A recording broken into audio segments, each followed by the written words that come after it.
اعوذ باللہ من الشیطان الرجیم بسم اللہ الرحمن الرحیم السلام علیکم ورحمۃ اللہ وبرکاتہ۔ آج کی ویڈیو میں ہم جانیں گے یزید کون تھا اور اس کا پس منظر کیا تھا، کیونکہ یزید بن معاویہ ایک متنازع اور اہم شخصیت ہے اسلامی تاریخ میں، خاص طور پر واقع کربلا کی وجہ سے۔ یزید بن معاویہ کون تھا؟ ان کا پورا نام یزید بن معاویہ بن ابی سفیان، پیدائش 647 عیسوی، وفات 683 عیسوی، والد معاویہ بن ابی سفیان پہلے اموی خلیفہ، خلافت کا دور 60 ہجری تا 64 ہجری۔ یزید کا تعلق بنی امیہ کے قبیلے سے تھا۔ اس کے والد معاویہ بن ابی سفیان خلیفہ حضرت علی کے ساتھ جنگ صفین کے بعد شام میں خلافت قائم کر بیٹھے اور بعد میں مسلمانوں کے پہلے وراثتی بادشاہ بنے۔ معاویہ نے اپنی زندگی میں ہی یزید کو ولی عہد مقرر کر دیا تھا، جس پر بہت سے صحابہ کرام اور تابعین نے اعتراض کیا تھا۔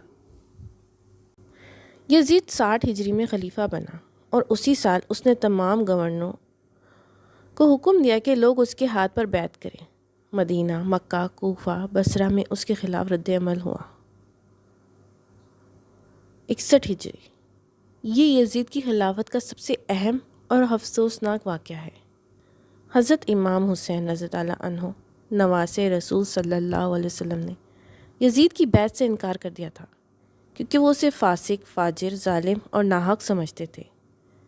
حسین رضی اللہ عنہ اہل بیت کے ساتھ کوفہ کی طرف روانہ ہوئے، لیکن کربلا کے میدان میں ان کا قافلہ روک لیا گیا۔ 10 محرم 61 ہجری کو امام حسین رضی اللہ عنہ اور ان کے 72 ساتھیوں کو یزید کی افواج نے شہید کر دیا تھا۔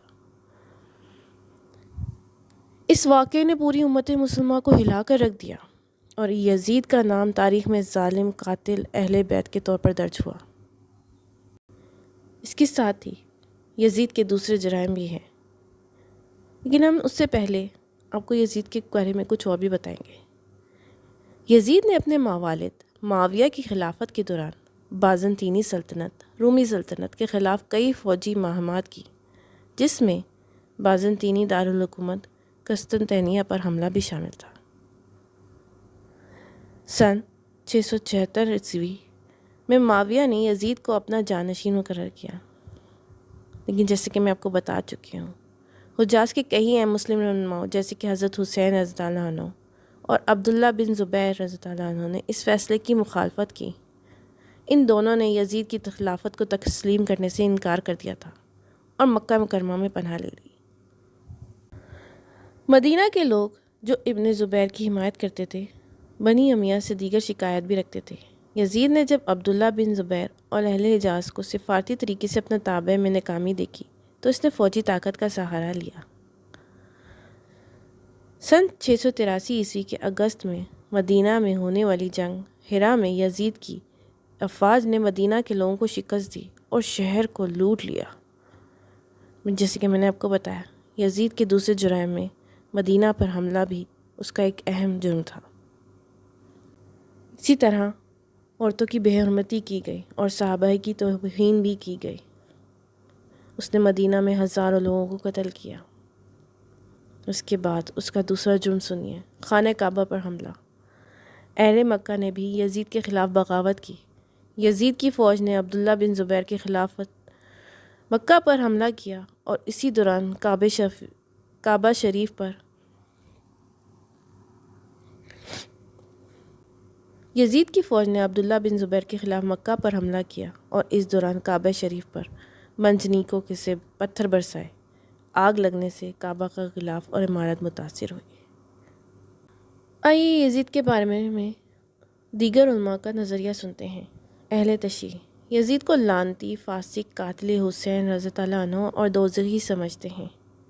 اہل سنت و جماعت زیادہ سنی علماء بھی یزید کو برا، فاسق اور قابل مذمت سمجھتے ہیں۔ کچھ علماء یزید پر لعنت کرنے کو جائز سمجھتے ہیں، جبکہ کچھ کہتے ہیں لعنت نہ کی جائے، مگر اسے نہ اچھا سمجھا جائے نہ خلیفہ راشد مانا جائے۔ امام احمد بن حنبل یزید نے امام حسین کو قتل کیا اور وہ فاسق تھا۔ امام غزالی کہتے ہیں یزید پر لعنت نہ کی جائے مگر اس سے محبت کرنا بھی درست نہیں۔ یزید 64 ہجری میں دمشق میں انتقال کر گیا۔ عمر صرف 36 سال تھی۔ اس کی موت کے بعد خلافت کمزور ہو گئی اور بنی امیہ کی حکومت بحران میں چلی گئی۔